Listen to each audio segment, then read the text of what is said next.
Magandang gabi sa lahat at sa mga estudyante ng The Light of the World in the Word. So ngayong gabi ay ipagpapatuloy ko po ang session 2 ng SWAT na nagsimulang talakayin ni Pastor Bonnie. Before we start, let us pray. Heavenly Father, we thank you, Lord God, for this night, Lord God, for this gathering, Lord God, this online Bible school, Lord God. Bless each and every one, Lord God. Hallelujah, Father.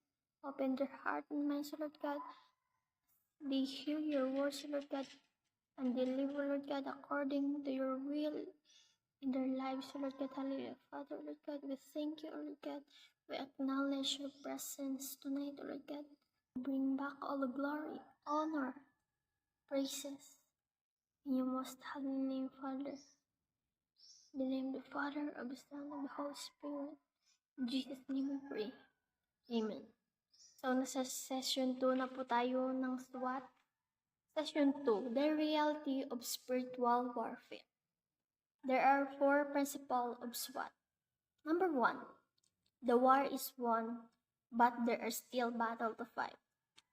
So, nanalo na tayo sa mga pangkalatang digmaan, ngunit may mga hamon pa rin na kailangan nating harapin. Ano ang mga hamon na ito? Hindi ito digmaan o pakikipag-away na gamit ang sandata o mga armas. Ito ang pakikipag-away laban sa mga masamang ginagawa ng dyablo. Example, you are a believer. Maraming hamon ang ating kinakaharap. As a believer of Christ, mga problema tayong kinakaharap sa araw-araw, sa ating pamilya, sa ating mga kilala. So gumagawa ang kaaway ng teknik. Is using a technique or trick to make us hold down at hinahanap niya yung mga weakness natin. So, as a believer, we should stand. Kailangan tayong maging malakas. At alam natin sa sarili natin na kaya natin ang lahat ng bagay dahil may Diyos tayo sa ating buhay. We have God. We can do all things through Christ.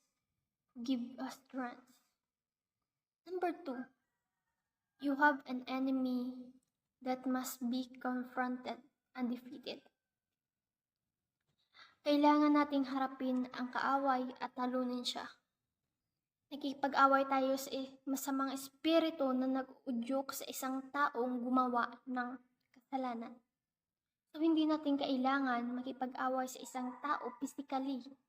Hindi natin kailangan saktan siya. This battles is not against flesh and blood, but against evil.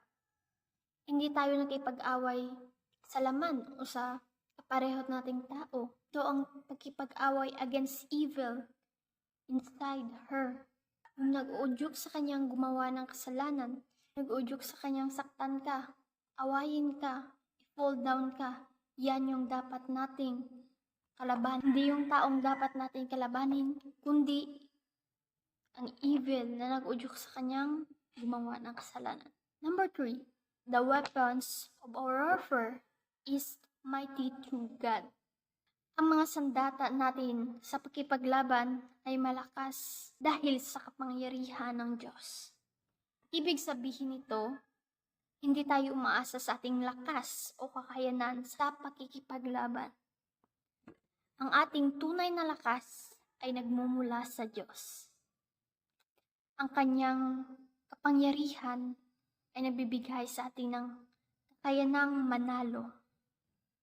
Ang sandata na tinutukoy ay hindi pisikal na armas, kundi spiritual na tulad ng panalangin, pananampalataya, at pag-ibig. Hindi tayo nag-isa sa kikipaglaban. Ang Diyos ay nasa ating tabi at ang kanyang kapangyarihan ay sapat para tulungan tayong manalo. So as a child of God, wala tayong maipagmamayabang sa mundong ito. Even ang ating mga ari-arian, ang ating mga achievements sa buhay, wala ito lahat kung wala ang Diyos sa ating buhay. We're nothing without God. So wala tayong dapat ipagmamayabang sa ibang tao. Wala tayong dapat ipagmamayabang dahil ang ating lakas, ang ating katatagan ay nagmumula sa Diyos. Kailangan natin maging prayerful palagi. Hindi lang magpe-pray ka kung may problema ka sa buhay mo, kundi magpe-pray ka every day, every night. Pray without ceasing. Mababasa nga natin sa 1 Thessalonians 5:17, pray without ceasing. So we must pray. We must pray every minute, every hour. Dapat lagi tayo maging prayerful. Hindi lang sa pagsubok, kung may problema ka, magpe-pray ka, kundi every day. Because prayer is powerful. Prayer can change everything. So we must be prayerful every day. 1 Thessalonians 5:18, give thanks in all circumstances, for this is the will of God in Jesus Christ for you. So sinasabi dito sa 1 Thessalonians 5:18 na hindi lamang po sa mabuting bagay o mabuting sitwasyon tayo magpapasalamat at magpe-pray sa Panginoon, kundi po sa lahat po ng sitwasyon, mabuti man ito, masamang sitwasyon, we need to be thankful to God. Because He gave us life. Kahit anumang problema ang pinagdadaanan mo sa buhay mo, with God you can survive. God healed us. God give us hope and a future in Jeremiah 29:11. So we need to build a strong foundation of faith in God. Kailangan nating maging matatag sa kabila ng pagsubok. Because we are more than conqueror. Kaya natin itong lampasan sa tulong ng ating Panginoon. Prayer is powerful in our life. We need to pray. Pray, pray, pray. Pray without ceasing. Natin magdasal humingi ng gabay sa Panginoon. At ang lahat ng problema natin ay kaya niyang solusyonan. Number 4, principle of SWOT. The principle of warfare are being used by you or against you. Maaaring ginagamit mo ang iyong prinsipyo na ito para makamit ang iyong mga layunin. O ginagamit naman ito ng iyong kalaban sa iyo. Itong principle of warfare ay nating gamitin sa kipaglaban batok sa ating mga kaaway. Or maaari nilang gamitin batok sa atin. Ang konseptong ito tumutukoy sa espiritual na pakikipagdigma, kung saan ang prinsipyo ng pakipaglaban ay ginagamit sa pisikal na larangan. Bilang isang mananampalataya, maaari kang maging target ng espiritual na puwersa na nagnanais na sirain ang iyong pananampalataya, pag-asa at pag-ibig.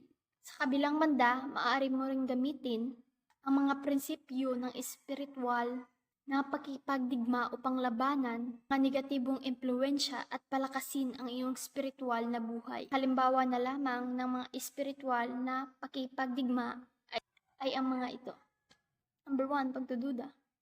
Ang kaaway ay maaaring magtanim ng pagdududa sa iyong pananampalataya. Nagtatanong sa katotohanan ng Diyos o sa pag-ibig ng Diyos para sa iyo. Number 2, takot. Ang kaaway ay maaaring magdulot ng takot o pagkabalisa na nagpapahirap sa iyo na magtiwala sa Diyos, sa kanyang mga pangako. Number 3, galit. Ang kaaway ay maaaring mag-udyok ng galit at sama ng loob, nagpapalayo sa Diyos at sa ibang tao. As the children of God, huwag tayo magtanim ng galit sa isang tao. At huwag tayo matulog na may galit sa isang tao. If galit ka sa isang tao, just pray for her. Just pray for him. Kasi hindi maganda yung nagtatanim ka na galit sa iyong puso. At parang alam mo yung pakiramdam na mabigat ang iyong loob dahil hindi mo patanggap o galit ka sa isang tao. So, mali pala yan. Pag galit ka sa isang tao, patawarin mo agad. Hindi yung may kinikim-kim pa pang sakit sa iyong dibdib. Sakit sa loob. May kinikim-kim pa pang sakit sa loob na iyong puso na nag-udyok sa iyo, na gumawa ng kasalanan. So, ang dapat mong gawin ay ipag-pray siya. Ipag-pray mo. Nagagaan ang loob niya. Gagaan ang loob mo. O kinabukasan o makalawa, magkita-kita man kayo, hug her. Hug him. Diyan niya makikita na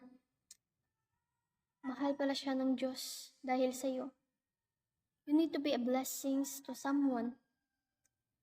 Kailangan mo ipakita sa Kanya na mahal siya ng Diyos. Na mahal mo siya.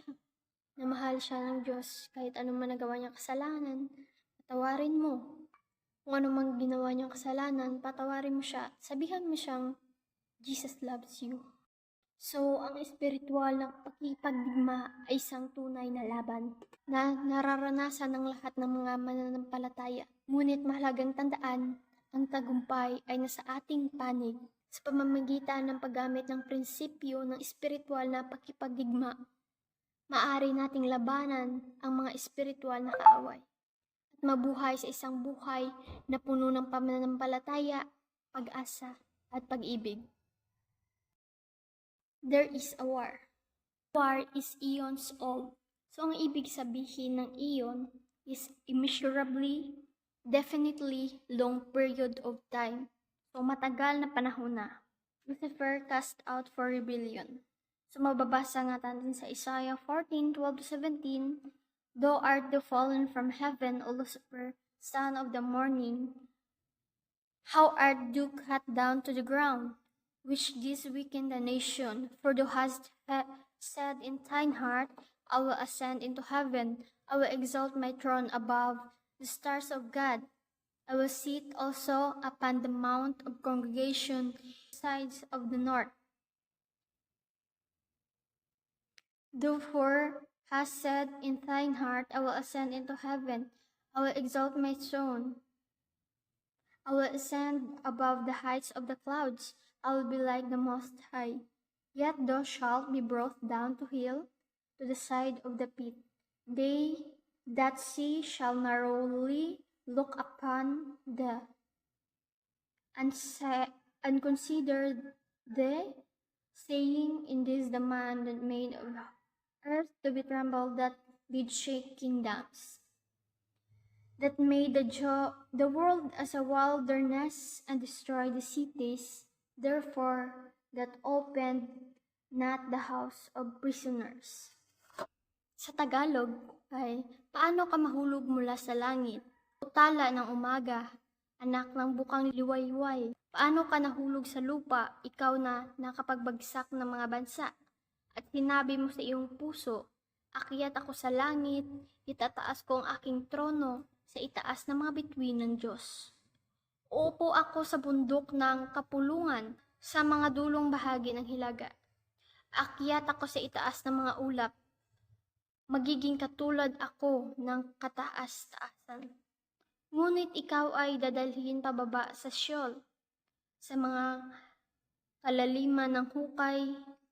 Ang mga nakakita sa iyo ay titignan ka at sasabihin, ito ba ang lalaking nagpapaalog sa lupa, napanginig sa mga kaharian? Ang paggawa sa mundo na parang isang disyerto at ang nagwasak sa lungsod nito na hindi nagpalaya sa kanyang mga bilanggo. Ang tala ng umaga ay tumutukoy kay Lucifer, na sa ibang salin ng Biblia ay tinatawag na bituin ng umaga. Sa talata, si Lucifer ay inilarawan bilang isang makapangyarihan nilalang na nagnanais na maging katulad ng Diyos. Ang kanyang pagkahulog mula sa langit ay kumakatawan sa kanyang pagkatalo at pagkawala ng kanyang dating posisyon. Ang tala ng umaga ay isang metapora na naglalarawan kay Lucifer bilang isang maliwanag at magandang nilalang na nagniningning sa langit. Ngunit dahil sa kanyang pagmamataas at pagnanais na maging katulad ng Diyos, siya ay nahulog mula sa kanyang mataas na posisyon at naging isang demonyo. So si Lucifer noon, siya ay isang mabuting tao na naglilingkod sa Diyos. Ngunit naghangad siya ng kapangyarihan na mas malakas pa sa Diyos. So kaya pinapon siya dito sa lupa dahil hinangad niya ang kapangyarihan ng Diyos, na gusto niyang siya ang maghari sa buong kalangitan, siya maghari dito sa daigdig. So, ang kanyang pagmamataas ay nagdulot sa kanyang pagbagsak. Walang sinuman ang dapat mag-ambisyon na maging katulad ng Diyos. Ang pagiging mapagkumbaba ay pagkilala sa Diyos bilang kataas-taasan, nagdudulot ng tunay na kaligayahan. Ito ang nagtuturo sa atin na dapat tayong magpakumbaba, magpasalamat sa Diyos, at magsikap na mabuhay ng matuwid upang maiwasan ang pagbagsak at pagkawala ng ating kaluwalhatian. So matutong tayong magpakumbaba dahil lahat ng mga bagay ay galing sa Diyos. Dapat nating pasalamatan, magbigay tayo ng mapupuri sa Panginoon, maghandog tayo ng awit sa Kanya. Praise and worship the Lord without any excuses. We continue to praise the Lord, we continue to worship the Lord, for He is good, for His mercy endures forever. Jesus recruits for the war against Satan. Mababasa natin sa Luke 10:17 to 20. And the 70 returned again with joy, saying, Lord, even the devils are subject unto us through thy name. And he said unto them, I beheld Satan as a lightning fall from heaven. Behold, I give you power to tread on serpents and scorpions, over all power of the enemy, and nothing shall by any means hurt you. Notwithstanding, in the rejoice not that the Spirit are subject unto you, but rather rejoice because your names are written in heaven. So sa Tagalog, bumalik ang 72 at nagalak ng lubos, na sinabi, Panginoon, pati ang mga demonyo ay sumunod sa amin sa pamamagitan ng iyong pangalan. Sinabi sa kanila ni Jesus, nakita kong bumagsak si Satanas mula sa langit parang kidlat. Narito, binibigyan ko kayo ng kapangyarihan upang yurakan ang mga ahas at alakdan, at lahat ng kapangyarihan ng kaaway, at walang anumang makakasakit sa inyo. Gayunman, huwag kayong magalak dahil sumusunod sa inyo ang mga espiritu. Magalak kayo dahil ang inyong pangalan nakasulat sa langit. Tayo binigyan ni Kristo ng kapangyarihan na yurakan ang mga ahas at alakdan, at ang lahat ng mga kapangyarihan ng kaaway. Ito ay tumutukoy sa kapangyarihan upang talunin ang mga espiritual na kaaway, ang mga porsa ng kasamaan na nagsisikap na hadlangan ang mga gawain ng Diyos. Ang kapangyarihang ito ay nagmula sa pangalan ni Jesus, dahil siya ang tagumpay sa lahat ng kapangyarihan ng kadiliman. There is power in the name of Jesus. Ang mga alagad ay binigyan ng kapangyarihan upang magpagaling ay hindi lamang isang pisikal na proseso, kundi espiritual na pagpapahayag ng pag-ibig ng Diyos. Kapangyarihan upang magturo. Ang mga alagad ay binigyan ng kapangyarihan upang magturo ng salita ng Diyos upang ibahagi ang mabuting balita ng kaligtasan. Ang kapangyarihan upang magturo ay hindi lamang kakayahan na magbigay ng impormasyon, kundi ang kakayahan na magbigay ng buhay, pag-asa at pananampalataya sa mga taong nakinig. Ang kapangyarihan na ibinigay ni Jesus sa kanyang alagad ay hindi isa lamang pisikal na kapangyarihan, kundi espiritual na kapangyarihan na nagmumula sa kanyang presensya at mula sa kanyang pagiging anak ng Diyos. Ito ay isang kapangyarihang nagbibigay ng lakas upang talunin ang mga demonyo, magpagaling, magturo, maglingkod, at magpatawad upang ipakita ang pag-ibig at awa ng Diyos sa mundo. The war is won, it is finished. In John 19:30, when Jesus therefore had received the vinegar, he said, It is finished, and he bowed his head and gave up the ghost. Sa Tagalog, nang natanggap niya ang suka, sinabi ni Jesus, tapos na, at yumuko ang kanyang ulo at nalagot yung kanyang hininga. Nang tinanggap ni Jesus ang suka at sinabi niyang tapos na, ibig sabihin nun tapos na ang mga gawain niya dito sa lupa. Ang pagtanggap ni Jesus ng suka nagpapahiwatig na tapos na ang kanyang pagdurusa. Sa pamamagitan ng pagsabing tapos na, ipinakita ni Jesus na hindi na niya kailangan magdusa pa. Tapos na ang kanyang paghihirap sa krus. Ang pagsabing tapos na ay maaari ring tumutukoy sa pagtapos ng misyon ni Jesus sa lupa.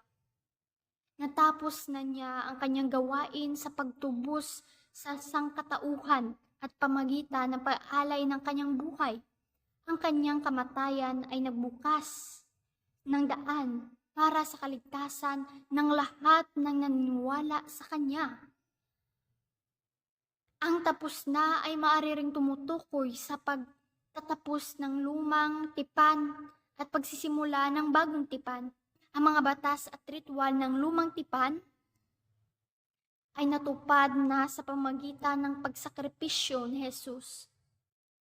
Nabuksan na ang daan para sa isang bagong pakikipagtipan sa pamamagitan ng pananampalataya kay Jesus. Ang pamamagitan ng pagsabing tapos na, kita ni Jesus na natalo na niya ang kamatayan. Ang kanyang muling pagkabuhay ay napapatunay na siya ay nagtagumpay sa kamatayan at binuksan ang daan para sa buhay na walang hanggan para sa lahat ng naniniwala sa kanya. Sa kabuuan, ang tapos na ay isang makapangyarihang pahayag na nagpapahayag ng pagtapos na gawain ni Jesus sa krus. Itong pahayag ay tagumpay at kalayaan mula sa kasalanan, kamatayan at kapangyarihan ng kadiliman. Ang tapos na ay nagpapakita ng pagtapos ng kapangyarihan ng kadiliman at pagsimula ng bagong panahon ng liwanag at pag-asa. Ang pagkamatay ni Jesus ay nagdulot ng tagumpay laban sa mga puwersa ng kasamaan at nagbukas ng daan para sa kaligtasan ng sangkatauhan. Colossians 2:13-15. And you, being dead in your sins and uncircumcision of your flesh, hath he quickened together with him, having forgiven you all trespasses, blotting out the handwriting or ordinances that was against us, which was contrary to us, and took it out of the way, nailing it to his cross. And having spoiled principalities and powers, he had made a show of them openly, triumphing over them in it.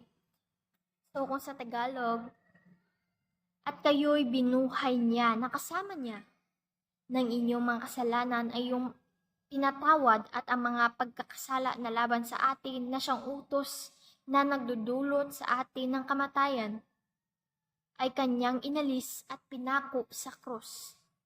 At ang mga prinsipe at mga kapangyarihan ay kanyang inalis at sa publiko'y ipinahiya na nagtagumpay sa kanila sa pamamagitan ng krus. Tumutukoy ito sa utang na dapat nating bayaran sa Diyos dahil sa ating mga kasalanan na nakatayo laban sa atin at hinatulan tayo. Ang utang na ito ay ipinako sa krus na nagpapahiwatig na ganap ng pag-alis at pagpapawalang bisa nito. Ito ang pagbibigay diin sa tagumpay ni Kristo laban sa mga espiritual na kapangyarihan. Kanyang hinubaran ang mga pinuno at mga otoridad at ginawa silang pampublikong palabas na nagtagumpay sa kanila sa pamagitan ng krus. Tumutukoy ito sa demonyong puwersa na dating naghahari sa sangkatauhan, ngunit nalupig sa pamamagitan ng pagsakripisyo ni Jesus sa krus. Ang tagumpay na ito ay inilarawan bilang isang pampublikong palabas na nagpapahiwatig na ganap ng kahihiyan at pagkatalo ng kapangyarihang ito. Sa pamamagitan ng kamatayan at muling pagkabuhay ni Kristo, tayo ay pinalaya mula sa kanilang impluwensya at pinagkalooban ng kapangyarihan upang mabuhay sa tagumpay laban sa kasalanan at sa espiritual na kadiliman. Colossus 2:13-15 ay inag-aalok ng malakas ng mensahe ng pag-asa at pagtubos. Ipinapaalala nito sa atin ng kapangyarihan ng Diyos ay sapat upang tubusin tayo sa ating mga kasalanan. Sa pamamagitan ni Kristo, tayo ay pinatawad at ginawang bago. Hindi na tayo nasa ilalim ng pamumuno ng espiritual na kapangyarihan. Ang talatang ito ay naghihikayat sa atin na bumubuhay sa kalayaan at tagumpay na napanalunan ni Kristo para sa atin.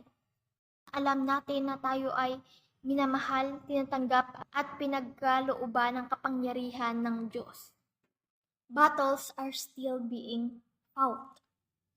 The authority and the mission. In Matthew 28:18-20, and Jesus came and spake unto them, saying, All power is given unto me in heaven and in earth.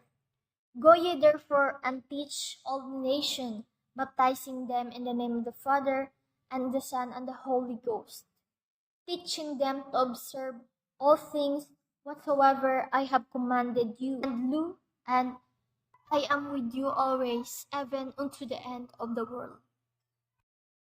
So mga kapatid, this is our great commission as a son of God, na hindi lamang po pastor or missionary ang dapat po magbahagi ng salita niya, kundi sabi niya dito, Go ye and preach the gospel of God in all nations, na tayo bilang mga anak ng Diyos, bilang mga son of God,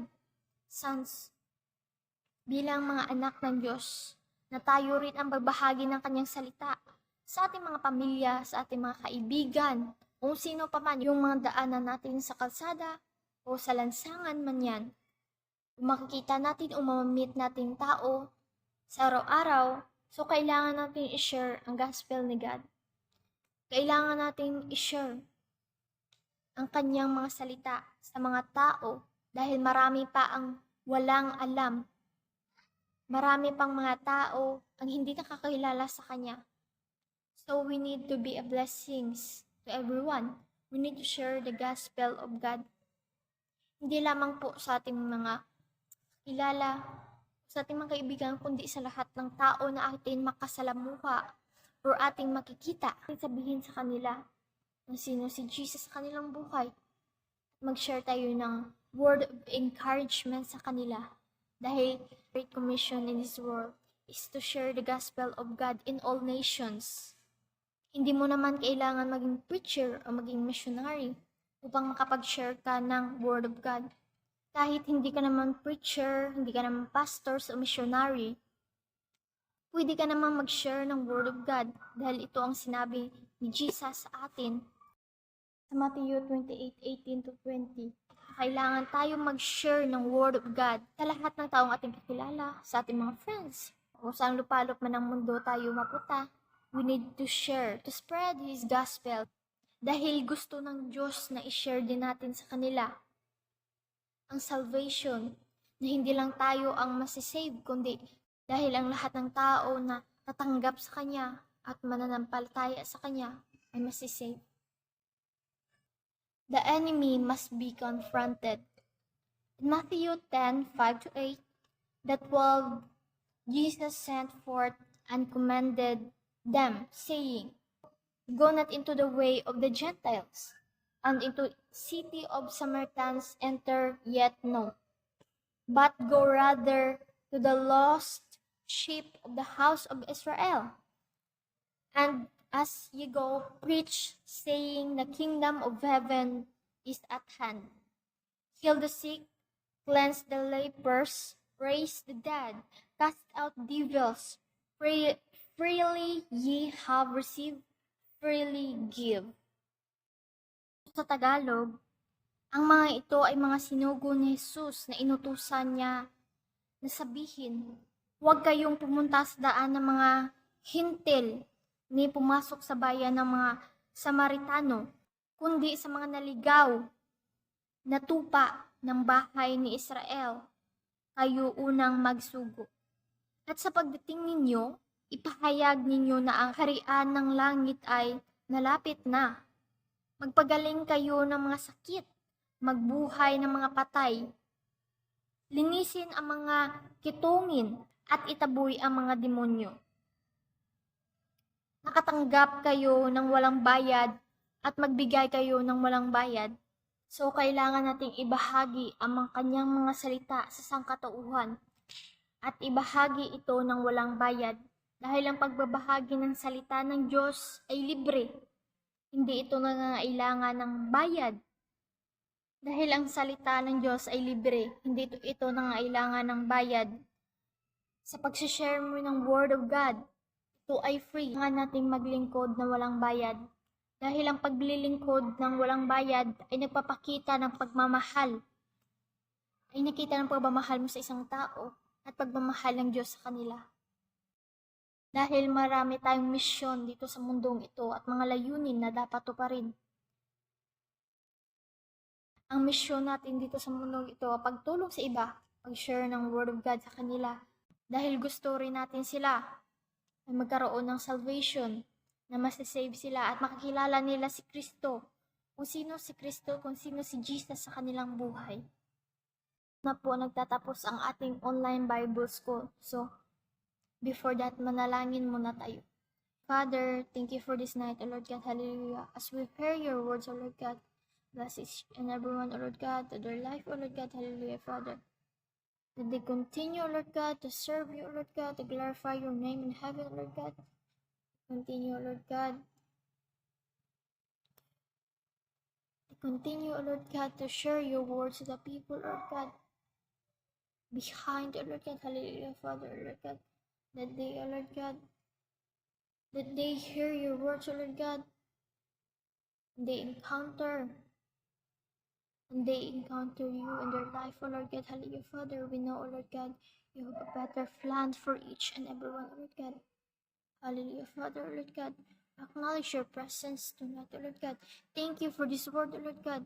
Thank you for this word of encouragement, O Lord God. Thank you for the wisdom and knowledge, O Lord God, that you have given to us, O Lord God, in this night, O Lord God. Bless each and everyone, O Lord God. We are truly grateful, Lord God. Hallelujah, Father. Thank you for the protection, O Lord God. Thank you for the blessings, O Lord God, that you have given us every day, O Lord God. And we live, O Lord God, according to your will, according to your purpose in our life, O Lord God. Use us to be your instrument of peace, O Lord God. To give hope, O Lord God, to the people, O Lord God, that are oppressed, O Lord God, that are depressed, O Lord God. That they may see, O Lord God, your love in their life, O Lord God. Use us mightily, O Lord God, Father, O Lord God. Thank you, O Lord God. Binabalik namin ang lahat ng mapapuri, pagdayo, at pagpasalamat sa iyong pangalan, Lord God. In Jesus' name we pray. Amen. Amen. So maraming salamat po sa pakinig at naway marami tayong natutunan ngayong gabi. So God bless us all. To God be the highest glory.